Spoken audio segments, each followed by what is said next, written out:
Hey guys, I'm Montana, and buckle up because I'm about to spill the tea on how my ex-husband, the charming Tanner, got a taste of karma after dumping me a year ago. But before we dive into the juicy part, let me take you back to when life was all rainbows and unicorns just over a year ago. I was about to hit the big 3-5, and my life was practically perfect. A nurse by profession, I had always dreamt of donning those scrubs ever since my dad had triumphed over cancer. Childhood memories of hospital visits with him and the soothing presence of caring nurses fueled my ambition, and so I became one. Enter Tanner, my now disgusting ex. We crossed paths when I was 26. He owned a tattoo parlor, and fate led me to get my first ink from him. There was a certain charm about him, and after a smooth pickup line, we found ourselves on motorcycle dates and whatnot. 2 years of dating led to the grand finale, marriage. His family was not a big part of the picture, but despite initial reservations from my folks, Tanner grew on them like a persistent vine. Life was a blissful fairy tale. Reflecting on it now, I should have heeded those early signs. Red flags are real, people. The initial years of marital bliss rolled by seamlessly. We were financially stable, both excelling in our careers. However, the ticking of my biological clock became increasingly audible, and the desire for little ones grew stronger. I wanted babies before my ovaries decided to call it quits, but Tanner had other plans. Or rather, a lack of plans. Hey babe, I've been doing some thinking. How about we give babies a shot? We always used to talk about how much we like them, and I'm 30 now. Time's ticking, you know. You already have 2 cats and now you want babies? Seriously? Come on, Tanner, I'm serious. And I'm not getting any younger. What are you talking about? You look the same as when I first met you. Tanner, be real. We've been putting this off for too long. You used to be all in for a proper family. What happened to that guy? Look, I'm going to be honest with you, hon. I don't think I'm cut out to be a dad. I did not mean what I said back then. I just wanted to win you over. Are you serious? What do you mean? I mean, I do not want kids. I do not want the responsibility. We are the cool couple, you having fun at the hospital, me with the boys at the tattoo parlor. We have got each other. Being a nurse is exhausting, Tanner, and I want a family so bad. You were all about making babies before marriage, and now you're backing out? It's not fair. You're giving me false hope. You lied to me. Honey, babies are a huge responsibility. Plus, you love me, right? We can be enough for each other. We're having a good time. Why complicate it with diapers and late-night feedings? Because that's life, Tanner. Life is not just about having a good time. It's about growing, evolving, and building something meaningful together. Well, maybe I'm not ready for all that. Can't we just enjoy what we have? So there I was, stuck in the aftermath of the baby talk disaster. Tanner had made it clear he was not up for the whole diaper changing, sleepless nights gig, and I foolishly, in love, accepted it. For the next 5 years, we lived our lives, doing everything but making babies. My nursing shifts were brutal, but every time I dragged myself home, Tanner would be there playing the role of the perfect husband. It was like he was trying to make up for the lack of little feet running around. Our lives were like a parallel universe. Mine, a tranquil existence with a few friends because, let's face it, nursing does not leave much room for a bustling social life. Tanner, on the other hand, thriving on having people over. It was not uncommon for our house to turn into a mini social hub. Now, let me tell you about the day I walked in on Tanner, beer in hand, entertaining not so familiar female faces in our living room. I swung the door open after a grueling shift, expecting a quiet house, maybe some Netflix and chill, but no. Life had other plans. There they were. 2 women I had never seen before, clinking beer bottles with my supposedly devoted husband. My blood boiled, and I swear the temperature in the room spiked. Tanner, sensing the storm that was about to hit, swiftly asked them to leave without bothering with introductions. "Honey, calm down. This is not what it seems. Do not be mad." "Well, Tanner, you are a married man. Who are these friends I don't even know about?" "Look, babe, I bring people over from the parlor all the time, and you never cared. Just because they're women, you should not doubt me. They're from the town I grew up in. We got talking and it was time to close, so I invited them here." "Oh, I'm sorry.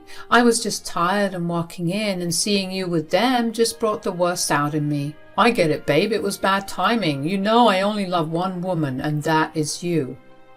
"Well, you better." "It was nothing scandalous, I promise. Just catching up with old friends, small town vibes. That was just it." "Old friends, huh? How come I have never heard about them before?" "Maybe because you are the only one I talk about? Anyway, how about I make it up to you? Foot massage while you catch up on your favorite TV show?" So that's how things were. Last year something happened. Something I never imagined, because I was knee-deep into trusting Tanner too much, which I should not have. It was a week before my 35th birthday, and even though our tradition was to celebrate birthdays at home with a simple homemade cake and thoughtful presents, Tanner wanted to do something different this time. "Babe, I was thinking for your 35th birthday, why not go all out? Let us do something special." "All out? What are you planning, Tanner?" "How about a weekend getaway? We can head to that cozy cabin in the outskirts my friend owns. I'm sure he would not mind giving it away to me for the weekend."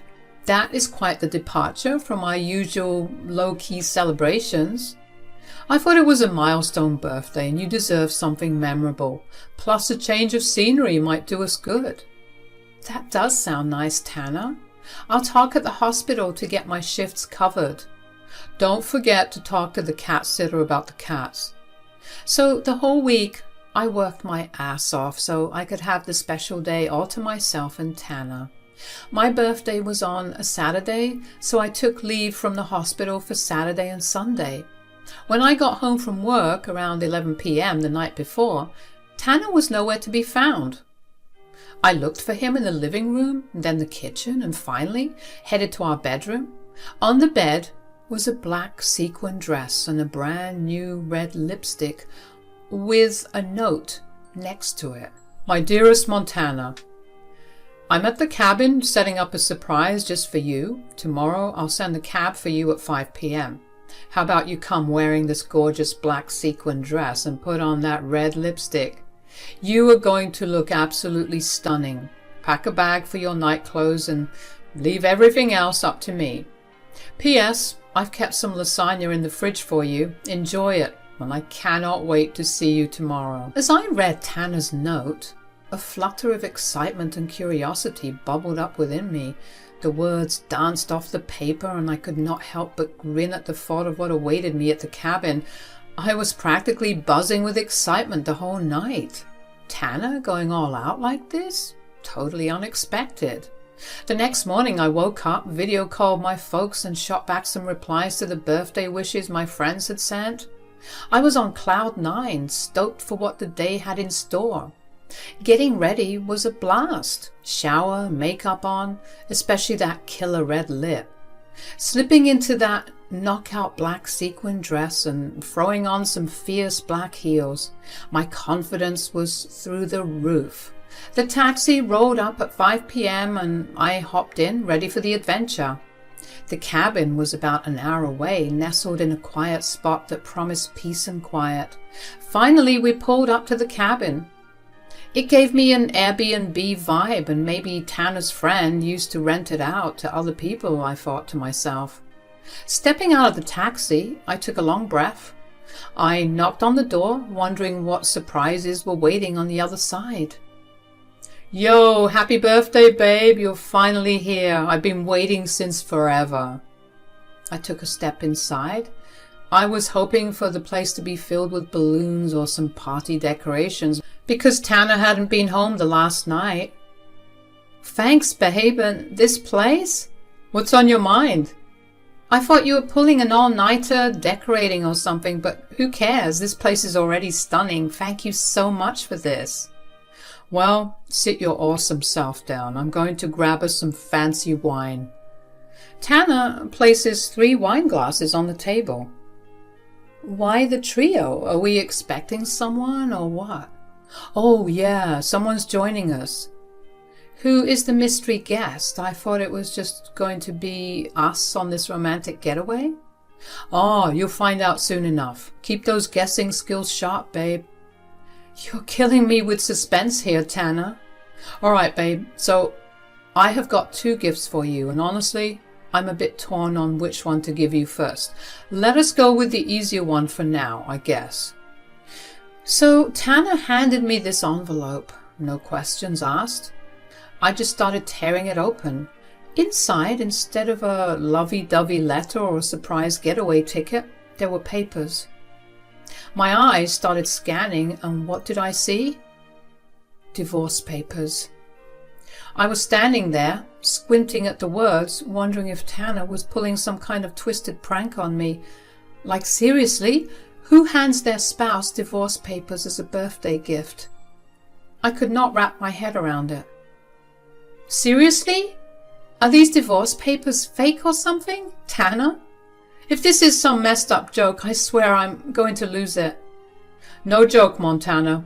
They are real. What? You were serious about wanting a divorce? How did we end up here? You had me dress up for all this, and what is happening? Well, maybe the next surprise will help you understand this a bit better. Leah, honey, you can come out now.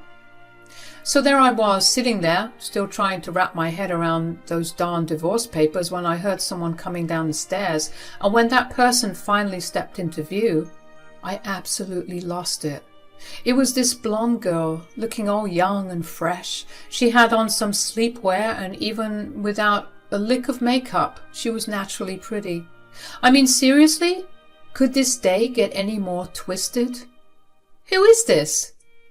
Well, I would like to introduce you to Leah. Hey, Montana, I'm sure you do not know me, but trust me, I've heard a lot about you, and not always in a good way. Come on, Leah, don't give Montana that crap. She's already having a tough day. Well, Montana, Leah and I are in love with each other. Love? Are you serious? How old is she? She looks so young. Well, I'm 22. But age is just a number, right? How long has this been going on for? Look, Leah and I, we met just like you and I did. Leah got her first tattoo from me a year ago, and well, we started talking, and the rest is history. So you have been seeing her behind my back this whole time? How could you? I think I made a mistake marrying you, Montana. I have this feeling of being a family man with Leah. I want to have a fresh start with her and do the whole baby thing. You are too old for that now. This is unreal. You insult me on my birthday and break my heart? I gave up everything for you. Look at you trying too hard in that black dress. We're on a different wavelengths, Montana. Montana, you were this nurse who's all about saving people's lives, and I'm this super cool guy who is young at heart and wants to give tattoos to people. We do not get along. You're an old hag, and why should I be with you when I can be with this gorgeous young woman here? I can't believe this. A nightmare on my birthday. What do I do now? You were my whole life, Tanner. Well, I'll make it easy for you. The cab's still out there, and I will spend tonight like I did last night with Leah here. You can go home, pack your things, and move out by tomorrow. And yeah, happy birthday, you grey-haired oldster. So there I was, in the aftermath of Tanner's bombshell. I cried my heart out and stormed out of that cabin as fast as my feet could carry me. Never in my life had I felt so insulted and embarrassed, all for something beyond my control. Aging is a normal part of life, right? And it is not like Tanner was some young buck himself. He was 33 when I turned 35. Yet here he was, thinking he could conquer the world by getting rid of an oldie like me. The cab driver, bless his soul, even asked if I was okay. My face must have been a swollen mess from all the crying. The drive back home was brutal, but as soon as I stumbled through the door, I made a beeline for the kitchen cabinet. A bottle of wine became my refuge. A drowning, sorrowful kind of night. I felt this overwhelming wave of insecurity and self-loathing.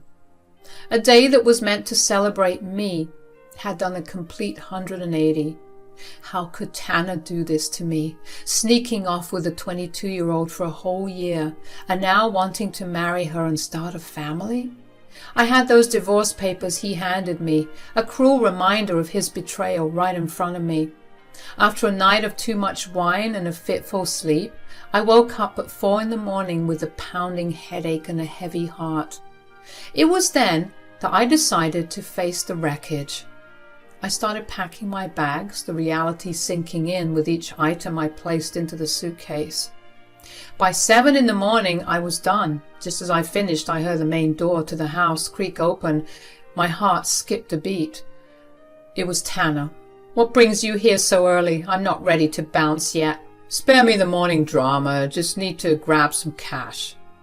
"What is the emergency?" "Leah's brother is in a tight spot with debt, and I've been helping him out. He needs money urgently." Well, look at you playing the responsible adult. Who would have thought? "Leah has got this effect on me. I'm all about doing things for her and taking care of her mess." He grabbed his cash, muttered something about coming back in the evening, and made it crystal clear that I should be gone by then. I gathered my bags and those darn divorce papers, the painful proof of my failed marriage, and headed to my parents' place. My folks were my rocks through this storm. I spilled my heart out to them, and they stood by me every step of the way. Work was my Linda escape, my daily routine to keep some semblance of normalcy. Coming home to a cozy supper with my parents made life feel simple, even amid my insecurities and doubts. I could not help but wonder where I went wrong in all of this. After we finally untangled the mess and got divorced, thank goodness I had the financial means to get my own place. I moved out solo. At 35, I was navigating this new chapter by myself. Determined to give life another shot, I tried to socialize, make friends, embrace myself, and even started going out on dates. And that is when I met Abe. He was a friend of a fellow nurse, and we crossed paths at her birthday party. He was a manager at a furniture store, a 37-year-old divorcee with no kids. It had been almost a year since the worst day of my life, and lo and behold, my birthday was approaching again. "Hey babe, your birthday's approaching and you have already filled me in on the shit show from last year.